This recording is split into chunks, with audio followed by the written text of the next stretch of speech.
네, 우리가 2월 말부터 백신 접종 시작을 했습니다. 의료진이라든가 요양병원 종사자들 대상으로 백신 접종하고 있고 다음 달부터 일반인들을 대상으로 이 코로나19 백신 접종 시작하게 됩니다.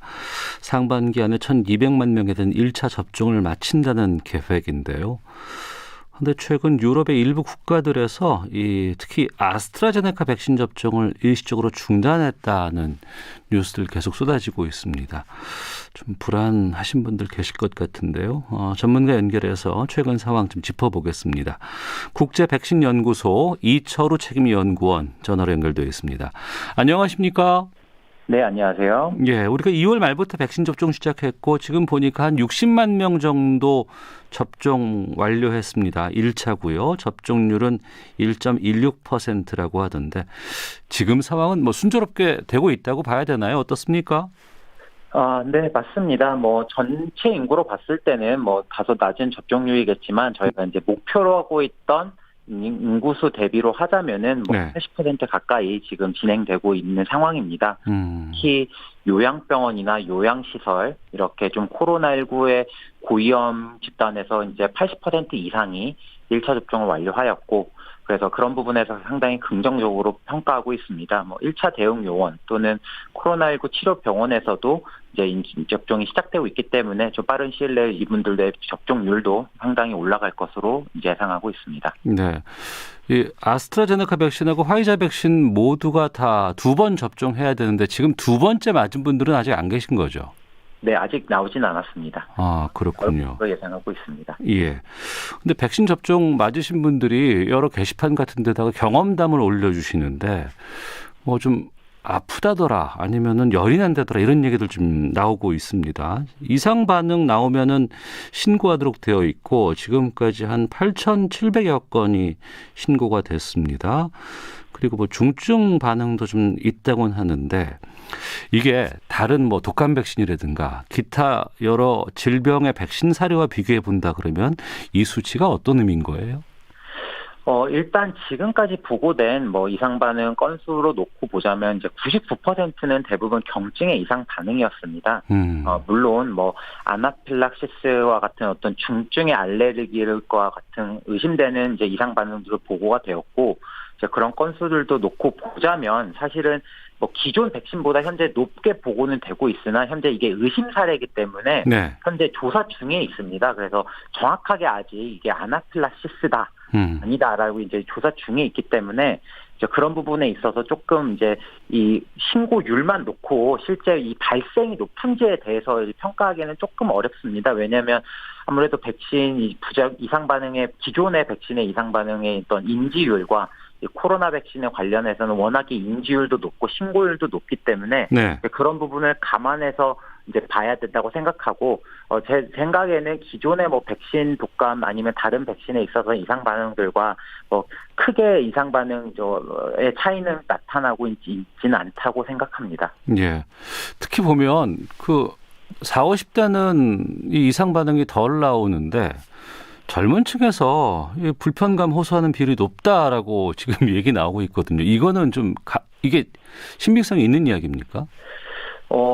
사람마다 사실 이상 반응의 어떤 강도나 아니면 종류, 지속 기간이 조금 다 상이한데, 이제 원래 젊은 층에서 이제 면역 반응이 워낙 활발하게 일어날 수 있기 때문에, 네. 백신이 결국에는 우리 몸에 이제 면역 반응을 한번 일으켜서 그런 코로나19에 대한 바이러스를 학습시키는 효과를 나타내는 것이 사실 백신입니다. 따라서 백신 자체를 맞음으로써 우리 몸에서 일정 면역 반응이 일어나게 되고, 네. 이 일어난 면역 반응의 이제 수준에 따라서 두통이나 근육통, 발열 등이 좀 나타날 수 있겠습니다. 이제 그러다 보니까 젊은 층에서 면역 반응이 활발하게 일어나고 활발한 면역 반응에 의해서 다소 이런 이상 반응들이 짧게나마 지속될 수 있는 것들은 이제 그런 부분들을 좀 설명할 수 있겠습니다. 그러면 말씀하신 것처럼 면역 반응이 활발하게 일어난다. 이거는 백신이 잘 듣고 있다 이렇게 이해를 하는 건가요? 어떻습니까 이게? 맞습니다. 이제 몸이 결국에는 우리 코로나19 바이러스를 우리 몸이 학습하는 과정에서 이런 면역 반응을 유발하는 것이고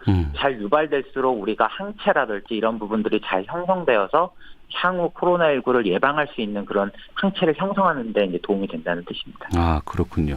지금 이제 젊은 층 특히 이제 의료진들 대상으로 접종이 되다 보니까 이 의료진들이 접종 이후에 바로 업무에 투입된다고 들었습니다. 그런데 이렇게 면역 반응이 많이 나타나고 여러 가지 좀 불편함을 느끼게 되는데 좀 휴식이 보장돼야 되지 않냐라는 주장이 있거든요. 이건 어떻게 생각하세요?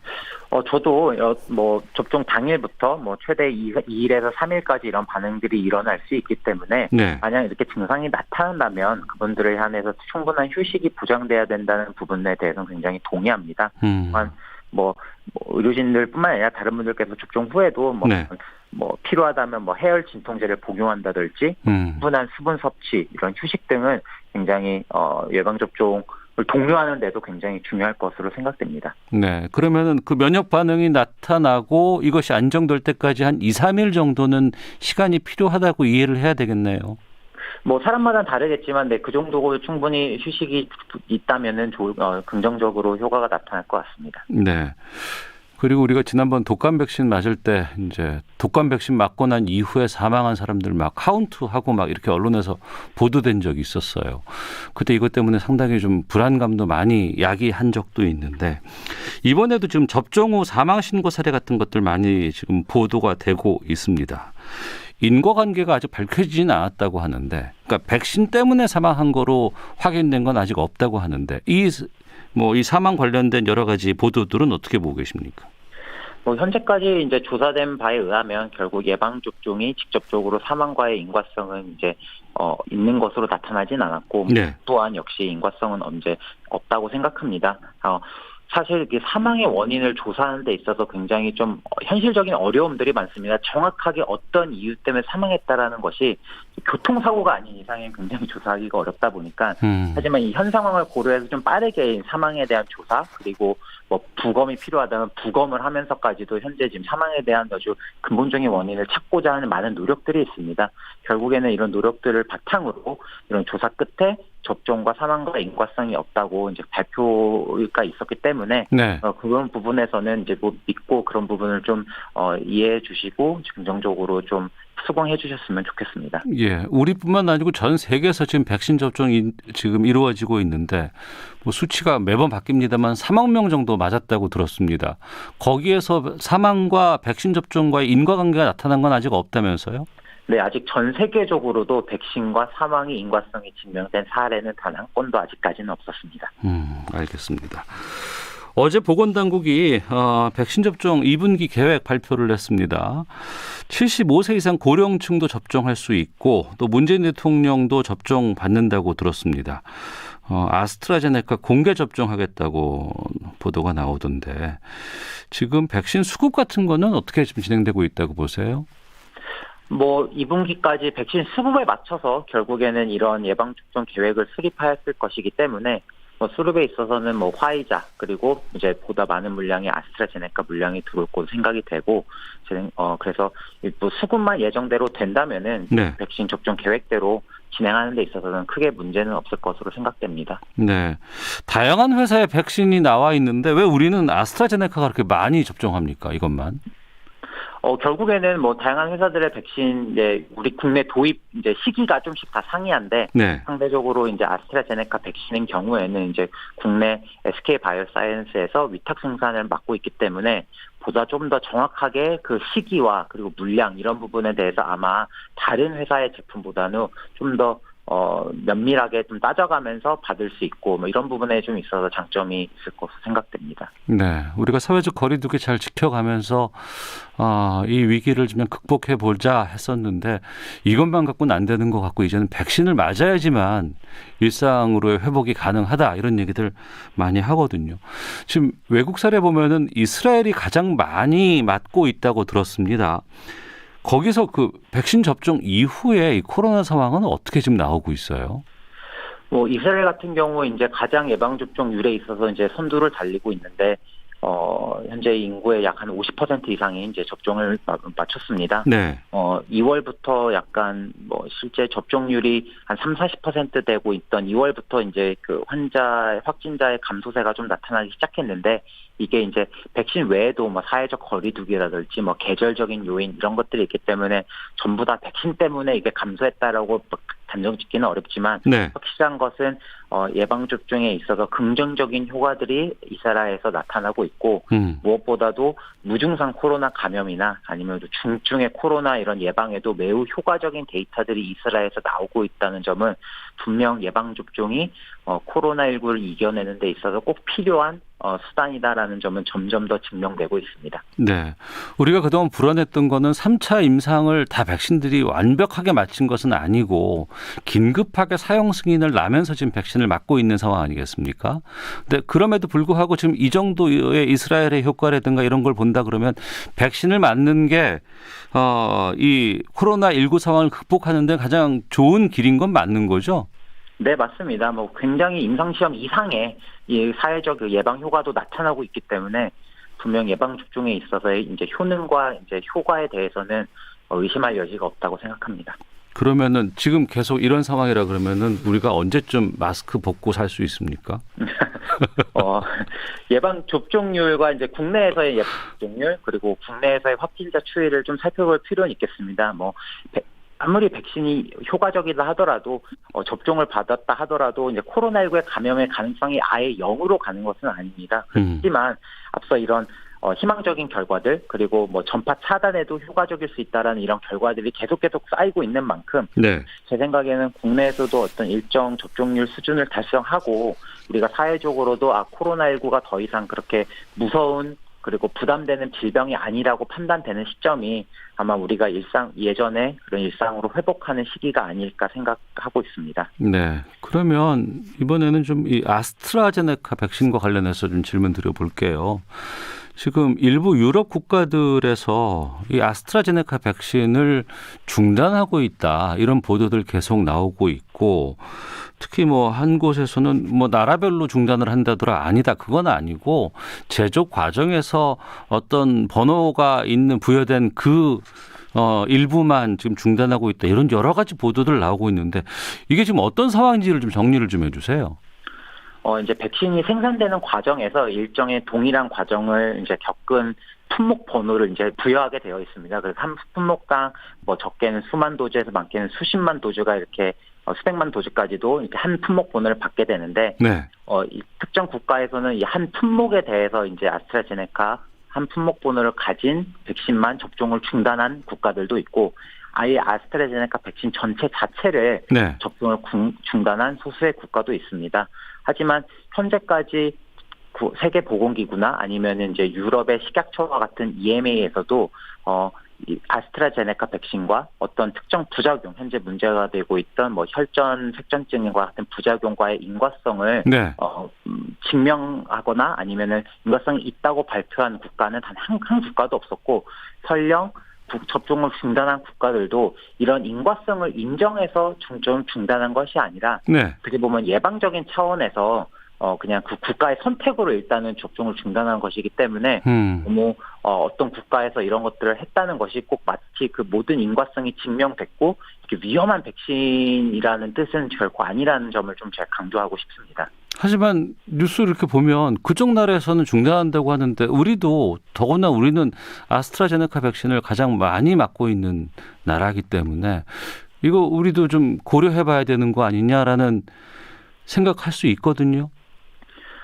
국내에서 나타나는 데이터로 보면 아스트라제네카와 혈전 색전증 간의 어떤 특별한 인과관계나 상관관계를 아직까지 찾아볼 수 없었고, 그리고 해당 국가에서도 마찬가지, 그리고 전 세계적으로도 현재 네. 해당 이런 백신이 현재 이런 인과성을 좀 증명되어 있는 사례가 아직 없습니다. 근데 이제 근거만 기반해서 생각을 한다면은 네. 접종을 중단하는 것보다 현재 접종을 지속하는 것이 득이 더 많다고 저도 생각하고 아마 국가에서도 그런 판단을 해서 접종을 지속하는 것으로 알고 있습니다. 그러면 근데 또 왜 아스트라제네카 백신만 이런 좀 부정적인 뉴스가 많이 나올까요? 이 제품이 좀 문제가 정말 있어서 그런 건지 아니면 다른 제품들에서는 이게 잘 안 나오는 것 같은 느낌이 들거든요. 참 어려운 부분인 것 같습니다. 우리나라 포함해서 사실 전 세계적으로 아스트라제네카 백신에 대한 신뢰성이 이제 다른 백신들에 비해서는 상대적으로 낮습니다. 아무래도 임상시험에서 나타난 효능 자체가 네. 이제 그 치수만 좀 다 이렇게 직접적으로 비교하기는 조금 어렵지만 일단 상대적으로 좀 낮고, 이제 그리고 좀 더 많은 분들께서 조금 더 깐깐한 눈으로 좀 바라보다 보니까 네. 아무래도 이런 좀 백신 자체, 아스트라제네카 백신 자체에 대한 사회적 신뢰가 조금 더 낮은 것 같습니다. 하지만 현재까지 유럽이나 영국이나 스코틀랜드에서 나타난 아스트라제네카의 효능은 거의 다른 백신과도 비교할 정도로 굉장히 우수한 효과들이 나타나고 있었고, 네. 그래서 결국에는 우리도 이게 아스트라제네카가 현재 많이 접종되기 때문에 사실 이런 사례들이 좀 많이 나오고 있는 거거든요. 네. 그래서 아스트라제네카의 어떤 백신의 신뢰에 대한 회복이 굉장히 이제 곧 접종률을 증가시키는 거라고 생각이 들고, 이러다 보니까 접종의 필요성을 알린다든지 아니면은 당연히 이런 아스트라제네카 관련된 이상 정보나 이상 반응들은 좀 더 투명하게 빠르게 더 정보를 공개하고, 그리고 이런 부분들이 굉장히 사회적으로 좀 노력하면서 좀 바꿔나가야 될 부분이라고 생각합니다. 네, 그러니까 아스트라제네카 외에도 화이자, 얀센, 노바백스, 존슨앤존슨 여러 회사가 있는데 그 중에서 아스트라제네카 백신이 가장 많이 지금 접종이 이루어지고 있는 회사인 거죠, 그러니까. 그러니까 국내에서 놓고 보자면 단연 압도적으로 제일 많이 사용되고 있고, 예. 사실 이게 나라마다 어느 백신을 어디서 어떻게 구매했냐에 따라서 이스라엘은 화이자 백신을 좀 많이 접종하고 있고, 영국이나 유럽에서는 이제 아스트라제네카 백신도 굉장히 많이 사용되고 있습니다. 네. 그러니까 유럽에서 나타나는 이런 데이터들이 결국에는 아스트라제네카와 연관이 있지만, 실은 파이자나 다른 백신에서도 비슷한 이상 반응들은 충분히 나타날 수 있다고 생각합니다. 그렇기 때문에 꼭 이렇게 그 특정 회사의 특정 이상 반응만 너무 집중적으로 이렇게 딱 조명하는 것보다는, 네. 백신 자체의 전반적인 이상 반응, 그리고 백신 자체가 현재 어떤 나라에서 어떤 식으로 사용되고 있던 좀 전체적인 그림을 함께 같이 평가해 보는 것이 중요할 것으로 생각이 들고, 그런 관점에서 본다면은 아스트라제네카 백신이 다른 백신에 비해서 더 이상 반응이 많고 더 위험한 백신이라고 생각 들지는 않습니다. 네. 4월부터 일반인들 대상으로 이제 접종 시작됩니다. 그런데 또 여러 다양한 루트를 통해서 정보가 쏟아지다 보니까 좀 불안하신 분들이 많은 것 같아요. 끝으로 접종 계획 앞두고 있는 분들께 좀 조언해 주신다면요. 결국에는 지금 백신을 맞는 것이 향후에 내가 어떤 백신을 골라서 맞는 것보다 무조건 그 기간 동안에는 이 백신이 효과를 누릴 수 있기 때문에 개인적으로 얻는 이득도 큽니다. 물론 내가 백신을 맞음으로써 내 주변 사람들도 보호할 수 있고, 그리고 사회를 한 단계 더 집단면을 형성하는 데 있어서 좋기 때문에 개인적인 수준이나 사회적인 수준에서도 봤을 때 백신을 접종 순서가 왔을 때 받는 것을 적극 권장드리고 있습니다. 알겠습니다. 말씀 여기까지 듣도록 하겠습니다. 고맙습니다. 네, 감사합니다. 네, 국제백신연구소의 이철우 책임연구원이었습니다. 자, 교통 상황 살펴보고 헤드라인 뉴스 듣고 돌아오겠습니다. 교통정보센터의 이현 리포터입니다.